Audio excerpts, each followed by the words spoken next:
Yo, what's up? What's happening? It's Forrest with the Handsome Artist Dating Stories. This is part two of my um, seven sex club experiences. Went over the first four. They were all at Trapeze with three different women. And this fifth time was with Helen. Again, good old Helen. Told her she was adventurous. But this time we ended up going to the loft. And I have this running joke when it comes to the loft. I tell people, like, if you're going to ask about the loft, make sure you're specific because there are three lofts in Atlanta. There is the loft that is the concert venue. There is the Loft Athletic Club, and then there is the Loft Swingers Club. I think the Swingers Club is still open. I don't know. Can't. Yeah. And I was like, hey, you want to go there? And she was like, cool. It's a little bit more because trapeze, you gotta.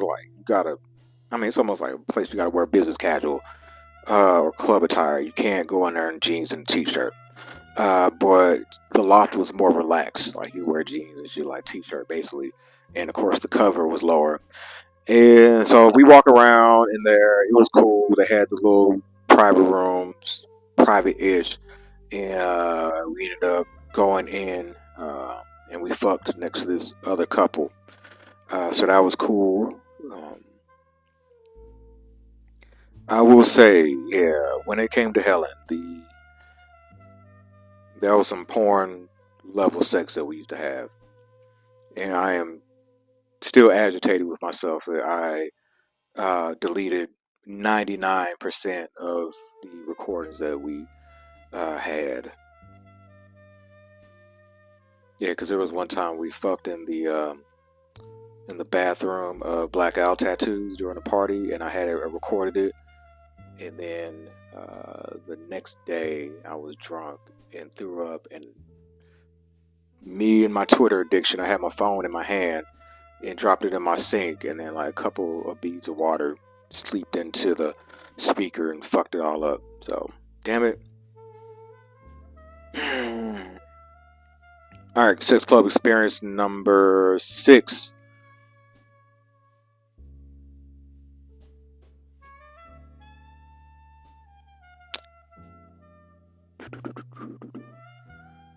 These I don't. This had to be. Where was I living at? So that'll tell me everything that I need to know. The years are blurring together. Let's just say my first sex club experience was in 2014, and my last sex club experience was in 2017, something like that. Yeah, okay. So I'm just gonna throw these stories out there. I don't know what order they happened in, or I don't remember what order they happened in, but the less interesting of the two we'll go with first, and that was I was I was seeing my former work wife's friend. And okay, yeah, this is after I fucked my work wife. Yeah, we fucked in the office. Good times.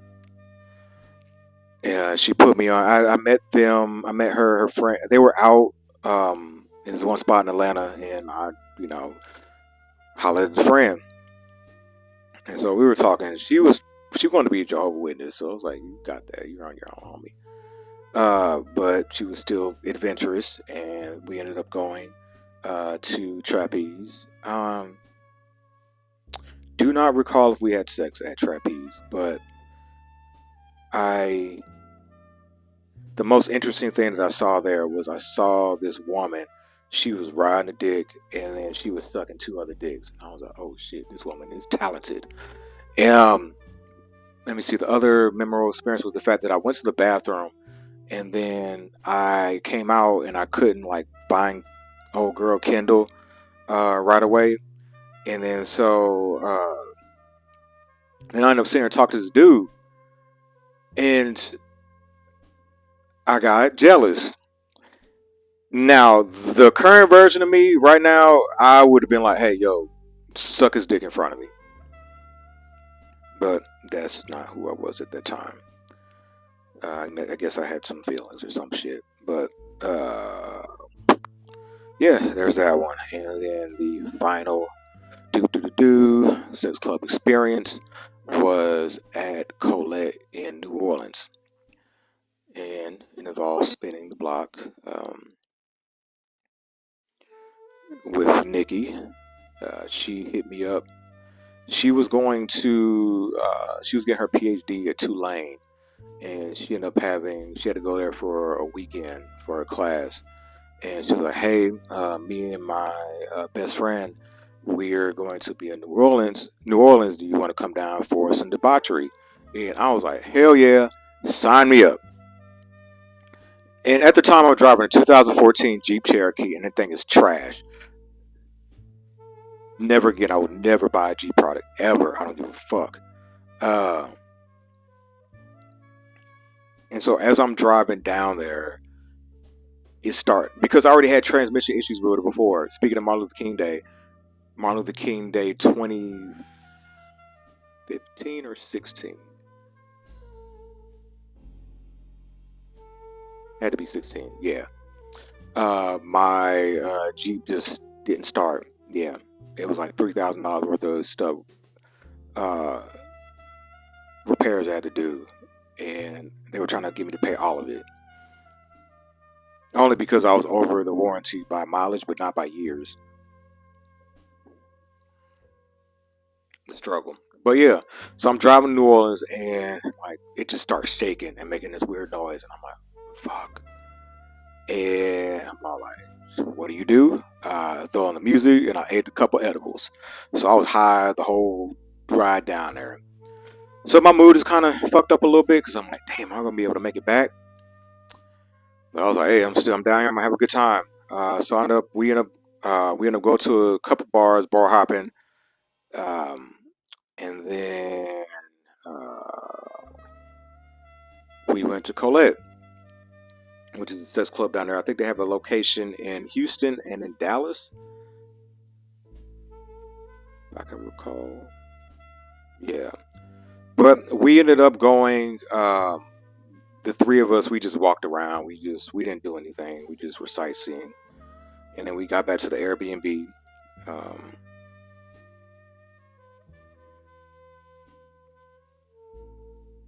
and for a minute, I almost didn't think it was gonna go down, but then I think it was like action, and then we started. Uh, Nikki was kind of like the ringleader. Um, she ate out a friend, and then she wanted me to. Then I ended up fucking her friend, and Nikki was just kind of sat next to us while we fucked, and then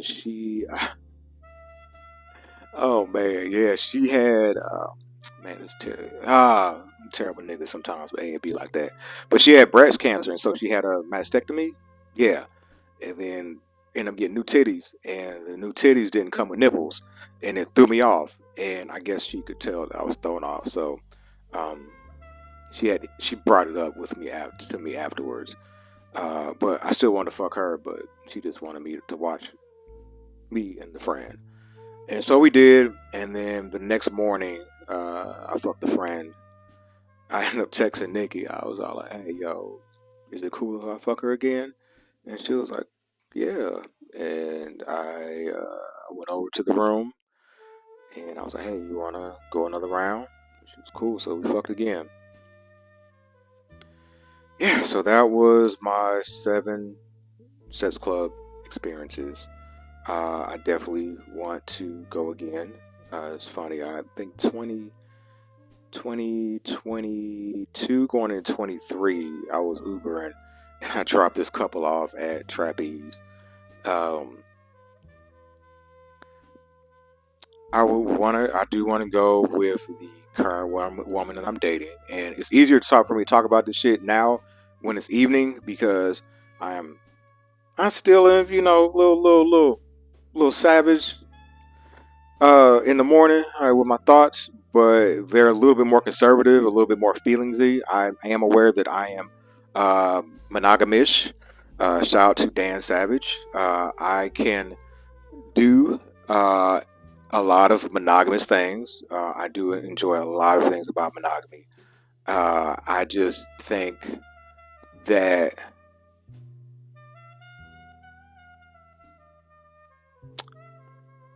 how can I say this? I already know how I'm gonna say it. My heart is monogamous, but my dick ain't.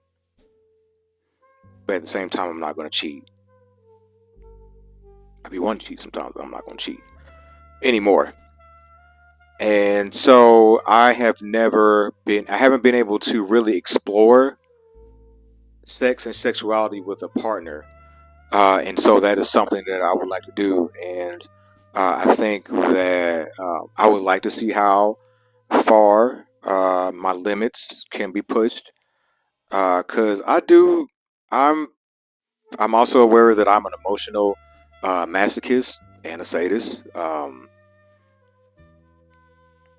Yeah, that's where the a lot of both my dominance and my submission come out. Um, I know I watch a lot of hot wife porn. I watch a lot of cuck porn, and so I'd be like, hey, could I handle this with somebody that I love, like somebody that I'm with, somebody that I am eventually that I'm eventually be married to, because I I do want to get married. I'm sorry. If not married, yeah, marriage, fuck it. Because I keep saying like, oh, something that looks like marriage, but not. Nah, I want that again. Um, but I don't want it to be controlling. I want to still. I know Patrice O'Neill talked about it. Like we're single, but we're together. I want us to be. I still want us to be who we were before we get together while we're together. I don't want to be this weird, warped version of myself because I've tried that and it don't work and I'm not happy when I'm like that. So if anything, we'll have discussion time. We'll bring it up. I even tried when I was dating Yana. I had that bowl of like things that I wanted to do, and I kind of vetoed the first one because I was like, "Yo, you ain't even taking care of home. Like, you ain't even fucking me enough. So why would I have this whole thing where you go out on a date with this nigga, fuck this nigga, and then come back, tell me about it, or show me a video or whatever, and then we end up fucking?" Because after that threesome I had with Helen, and I watched her suck that nigga dick, the sex later it was it was some next level shit. And I wanna be able. I think it was be the whole thing of like, all right, let's talk about it, and then are we down to do it? And then afterwards, we still need to talk about it and do aftercare because that's important. And especially it should be in any relationship, but definitely when you're doing BDSM stuff. And yeah, that's bondage. That's it. Yeah, bondage, dominance, submission, masochism. I don't know. I should look up the. Anyway, you Google, damn it. I got to mentally, I know what it is, but the verbiage, I know the BDSM Nazis, but if I can make a big deal, but now. But yeah, just the aftercare is important, and knowing that home is taken care of, uh, and vice versa. Because I don't want things to be one sided. I would be I think I would be very disillusioned if, knowing who I am and knowing the type of women that I date and attracted to and fall in love with, that I know kind of like, oh man, I did say that. I did, would I be satisfied with them? I would be satisfied if the other person was satisfied. But if we're both wanting to play and explore, then that's something we would talk about. Because I brought it up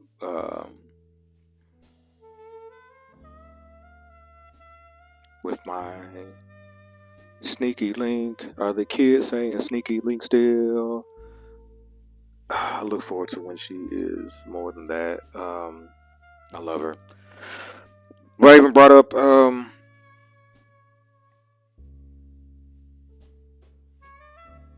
yeah, because even like during the threesome, I was like, if I fuck this other woman, it's because you are cool with me fucking this other woman. Like, I'm not gonna fuck her without us talking about that first. And so I'm like, all right, I don't want this to be one sided, so I'm down to watch you jerk another nigga off, and then we'll go from there. So on that note, that has been another episode of Handsome Artist Dating Stories with me, Forrest. If you would like to be on the show, just because it's handsome doesn't mean that it's only um, been talking about our dating lives or male presenting. If you're a young lady that would love to talk about your dating life too, artist, comedian, or just average person, holla at me. You can reach out my email.